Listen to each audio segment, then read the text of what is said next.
Hi everyone, this is May Park. Welcome to another video tutorial on my blog and YouTube channel. Today I'm going to show you how to create a fun focal point on your cards with the color layering images and dimensional die cuts. This video also shows how to use a party banner and pocket banner dies as a front panel of your card to add some interest. I'm also sharing the behind the scenes video at the end, so stay tuned. This video is part of Altenew June 2018 release blog hub celebrating a release of new stamps and dies. Make sure to check out my blog for more details and leave a comment on my blog hub post for a chance to win a $30 gift certificate to the Altenew online store. Before I start it, I'm going to give you a quick overview of Altenew June 2018 release products. If you don't want to watch, feel free to skip this part to jump on the card making process. Now I'm going to turn on some music and I'll be back soon.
I designed two different banner die sets along the same theme for Altenew.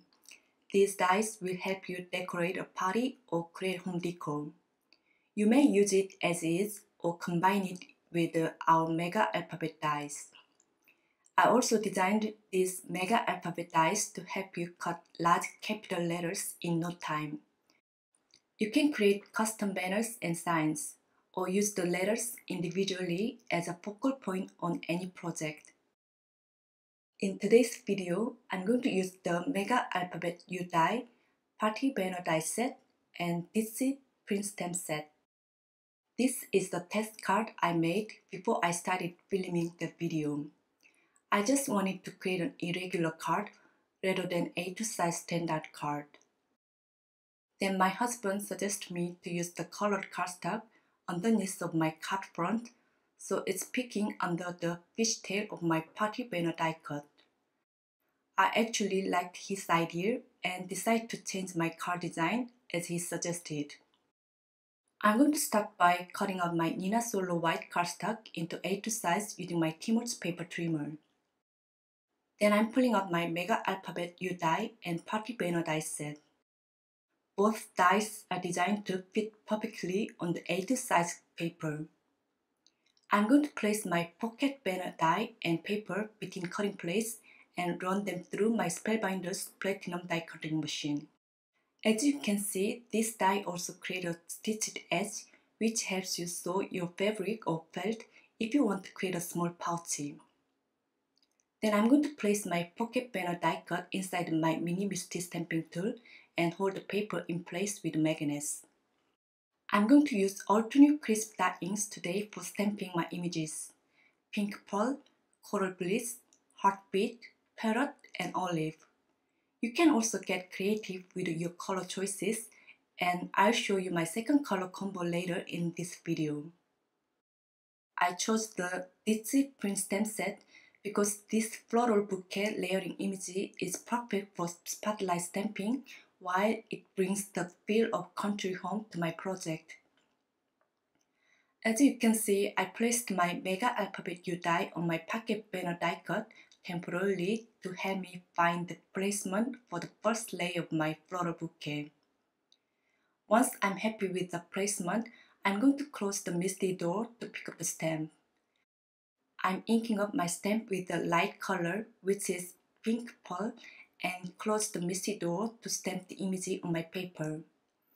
Then I'm going to stamp the second and third layer images with coral bliss and heartbeat.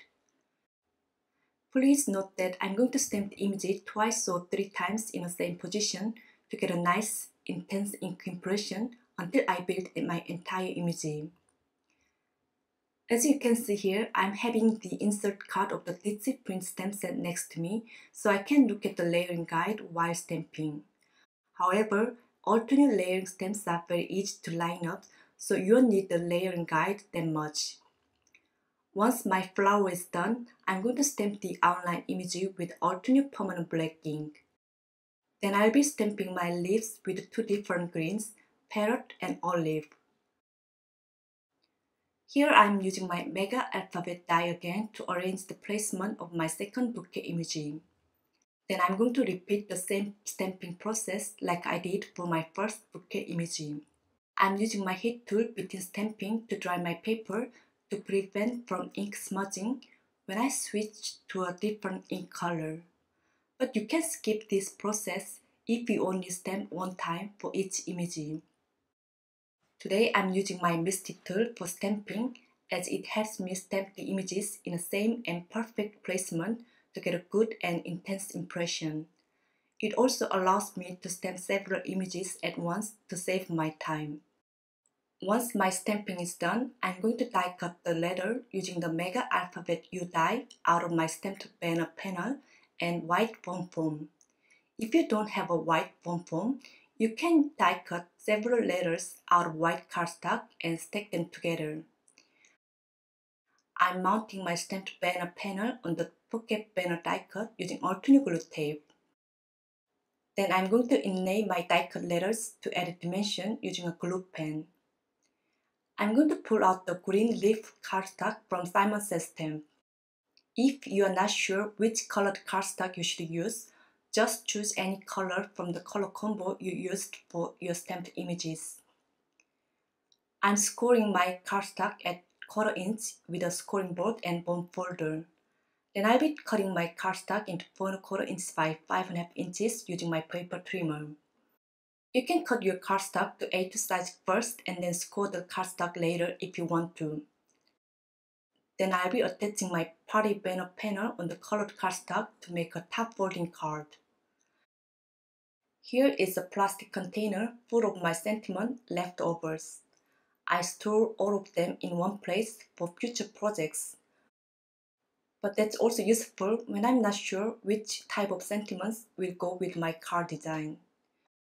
I'm just pulling out some of the sentiment banners from the container and place them over my card front to decide types of fonts or size of my sentiment. I think I like the white hit embossed sentiment with clean and simple font on black cardstock. I'm going to pull out the sentiment from Altenew Half-Tone Heart stamp set. I'm prepping a piece of black cardstock with anti-static powder bag to prevent any stray powder from sticking to unwanted areas while hit embossing. I'm going to ink up my sentiment stamp with Altenew embossing ink and stamp it on the paper. While the ink is still wet, I'm going to sprinkle some Altenew pure white embossing powder over the sentiment and tap the excess powder off my paper. Then I'll heat stamp my sentiment with a heat tool until it's completely melted. Next, I'm going to trim my sentiment into a thin banner using a craft knife and ruler. Then I'll be mounting the sentiment banner on the card front using trim foam tape to give some dimension. I'm using my T-scale ruler to place my sentiment banner in straight. I'm also going to stamp some sentiment from the Crafted Life stamp set inside my card.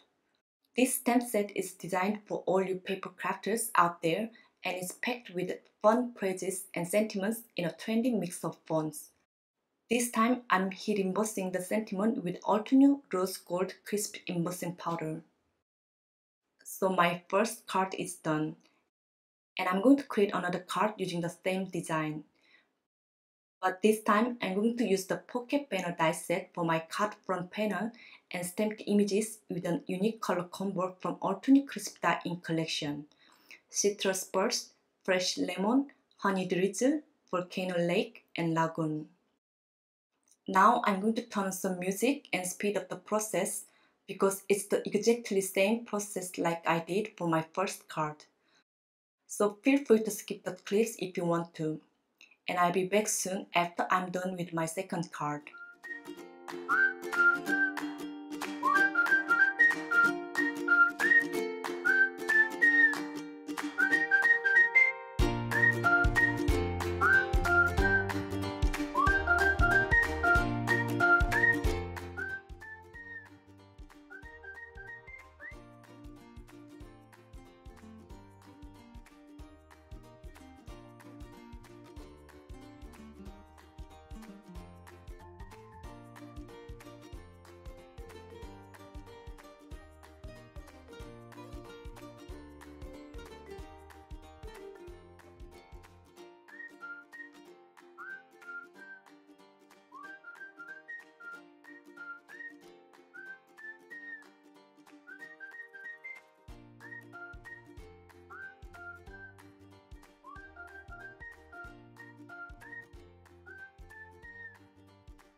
Here are my two finished cards.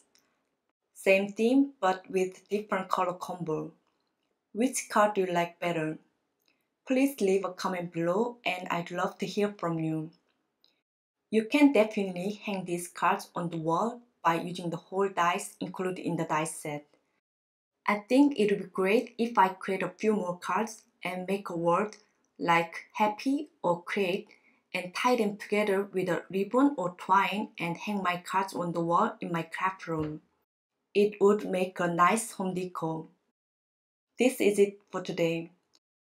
If you enjoyed my video, please give it a thumbs up and share it with your friends. And I'd love it if you subscribe to my YouTube channel so you won't miss any new videos from me. And don't forget to visit my blog to see more details of my cards and enter the giveaway. Thank you so much for watching and I'll see you next time with another video. Bye bye!